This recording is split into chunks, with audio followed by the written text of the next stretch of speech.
And guys, good afternoon sa inyo lahat. Yan, for today's video guys, nandito pa rin tayo sa kasa namin, no? Premium Bikes Corporation, San Jose Occidental, Mindoro Branch. For today's video guys, ang pag-uusapan natin ay awatin muna natin yung mga medyo mamahaling mga motor.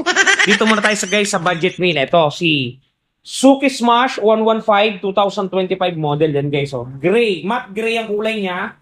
Yan yung pinakabagong decals guys ng ating Smash. Diba napakaganda? Yun.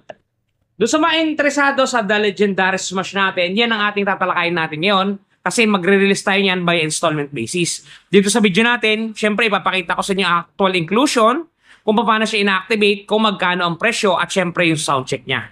Para doon sa mga hindi pa naka-experience maglabas ng motor sa mga kasa, guys, eto na yung pagkakataon para matunghayan ninyo. Okay, bago natin yan, bago natin try kinain, syempre, intro muna tayo!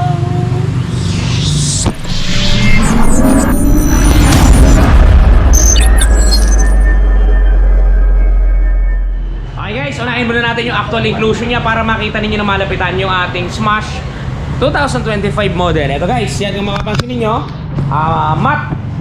Matte gray siya guys, yan o, matte gray. Magalas na magalas talaga to. Tapos mayroon siyang decals na kulay maroon. Maroon to, hindi ako pwede magkamali. Maroon to. May itim, may kulay puti, may kulay puti. Yan, napakaganda guys oh. Ang ganda ng kombinasyon niya, di ba? Good so. Tapos ito sa gilid, ganun din. Pagdating mo sa bandang likod, yan may parang arrow dito na tatlo. Tapos merong Smash dyan na pangalan niya, Smash. Pagpunta mo sa likod, walang nagbago, siya pa rin. Goods. Okay guys, ito naman yung actual inclusion niya para makita ninyo. Yan, buksan natin yung U-box, nakalock. Kunin muna natin ang susi. Guys, nakuha ko na yung susi. Ito yung itsura ng susi niya ha, para doon sa mga hindi nakakakita ng susi. Yan, buksan muna natin yung U-box guys. Ito yung laman ng U-box nito. Yan, kung mapapansin niyo, una sa lahat, side mirror. Yung side mirror niya, pakibuksan mo nga, Jobs. Pakita natin sa mga tropa natin. Napakita mo pa yung tato mo eh. Wala. Kupal ka din eh. Pakita mo yan, magalit yung mga subscriber na. Yan, ganito guys yung itsura ng side mirror natin. May tatak yan na Suzuki ha. Ayan ha. Yan, maganda siyang mag-reflect yan. Okay, tapos meron to kasama guys na ito, warranty guidebook at saka owner's manual. Tapos yung tools natin guys nandito sa tabi ng baterya. Ayan oh. Kita nyo ba? Pantanggal ng spark plug at screw. Tapos ito guys yung ating baterya. Yan yung baterya ng Smash. Lahat ng Smash na labas ganito ang baterya guys ha, para dun sa mga kukuha. Yan, ngayon i-activate natin yan. Para ma-activate natin, kasama nga pala natin si Miller Joy. Yan, si Joven Fiesta. Yan. I-activate muna natin yun. Yan natin sila dyan dalawa. Ito kailangan natin yung fuse. Ito guys, kukunin ko. Nakikita nyo ba? Tapos isasalaksak ko lang to dito sa may yan. Pag naisaksak nyo yan guys, automatic naka-activate na unit. Bakit ko nasabi? Ito guys, papakita ko sa inyo. Sususi ko ha. Kaya susi. Ito, susi. O, yung neutral light. O, umilaw na. Busina. Ganun lang guys kadali i-activate ang Suzuki Smash. Okay? Ayan. Ngayon, kinakabit na ni Jobin yung side mirror at ini-stencil na ni Miller yung ating engine at chassis. Ganun lamang po mag-release. May magtatanong dyan, si Ron, bakit hindi nyo pinabayaang mamili yung client ng motor, kayo ang namili? Hindi po, ganito po kasi yan. Pagka nag-apply ka po ng unit dito sa amin, tatanungin po namin kung anong applyin mo. Ngayon, for example, sinabi mo pong Smash, papapiliin ka na po namin kasi dito po 99.9% po ang na-approve. Napakadalang po na nare-reject. So pag pinapili na po namin kayo, tatandaan nyo po yung engine chassis noon para yun na po ang aming i-activate para hindi po tayo magkaroon ng onsihan. Okay? Yan. Tsaka bago guys i-release yan, i-activate lang naman yan, papaanda rin. Tapos pag pipirma na yung customer ng kontrata, syempre pre-delivery inspection pa rin yan. Ipapacheck natin sa kanya lahat ng kasulok-sulukan ng unit. Syempre para walang sisiyan sa dulo, di ba? Kasi once na ilabas nyo na yan, tapos nasira yan doon sa kanto, wala na guys, touch move yun. So, APPDI pa natin yan mamaya. Okay? Ayan guys, yung unit natin, ina-activate. Bali, kanya-kanya kasi ditong galaw. Si Joven yung nag-activate. Si Miller yung nag-stencil. At itong pinakamatindi yung nagtatransact. Ayan guys, oh. Yan. Tapos tayo dito, nagbibideo lang. Palamuti eh. Yan. Ayan guys, napakainit dito sa lugar namin ngayon, oh. Dami nating unit, di ba? Ayun na, dami pang smash. Yan. Ito guys. Okay, yung presyo nga pala guys, bago ko makalimutan, ito yung presyo ng unit natin. Kunin ko lang. Yan.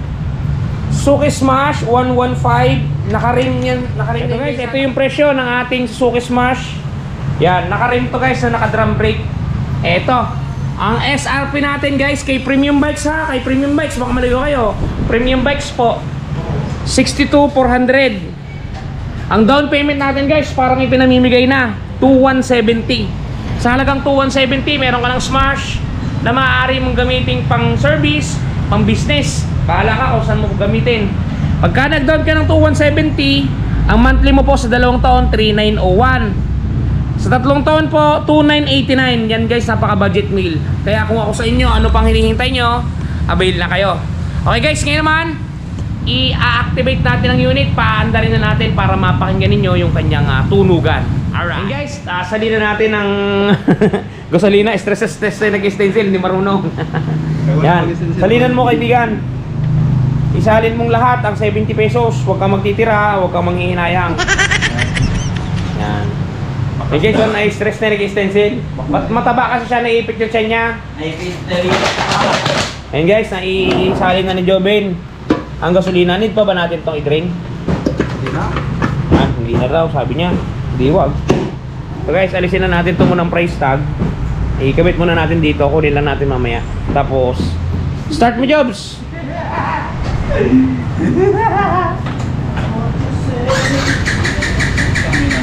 guys, paandar na natin. Yan. Yan guys, paandar na yan, oh. Diba? Good item. Ganito yung tunog ng kanyang engine. Napakatahimik guys. Nire-rev ko lang para marinig ninyo. Ito yung kanyang tip. Diba? Good item yan guys. Tahimik na makina. Yan o. Maandar na yan. Oh, nahihinig siya pero hindi mo maririnig. Alright. Yan guys, yun nga pala yung galawan na tunugan ng ating Suzuki Smash 115. Gusto mag-avail, guys, kuha na kayo. Doon nga pala sa mga namang problema na magasgas sa mga pairings nila. Yan, for example, nakakuha kayo ng kahit anong unit. Guys, ito meron tayong touch paint ni wash body. Nakakabura to ng mga gasgas ng inyong mga motorsiklo. Panoodin niyo guys. At ito na guys, ang touch paint ni wash body. Diba napakaganda? Ganto ang packaging yan pagka mabibili ninyo. Ito yung polishing cream. Ito yung surface cleaner. Ito yung mismong touch paint. At may kasamang pre-yan na pen brush at meron niyang instruction kung paano gagamitin. Ito guys, kung makikita ninyo, ganito siya i-apply. Una, pahidan ninyo ng polishing cream para makinis ninyo yung lugar o lokasyon. Sprays ng surface cleaner. At syempre, i-apply natin ang ating touch paint. Yan. Isulat nyo lang ng pen niya at talaga namang matatakpan ang mga gasgas ng inyong unit. Bili na kayo guys, touch paint ni Wash Body. Yan guys, napaka-quality ng touch paint na yan. Talagang na-testing ko na yan at talaga namang goods to goods. Napaka-quality ng mga ingredients na ginamit dyan. Kaya kung ako sa inyo, kung may gasgas yaman din lamang ang mga motorsiklo ninyo, walang mawawala sa inyo, 100 plus pesos lamang. I-try nyo na ang touch paint ni Wash Body. Legit na pintura, kung anong inilapat na pintura dyan nung yan ay ginawa, siya mismo ang nasa laman ng maliit na botilyong yan. Okay guys, hanggang dito lang muna ang video natin. Ingat kayo palagi at palagi po kayong magpapakasaya. Si Ron TV, bye bye! Shoo!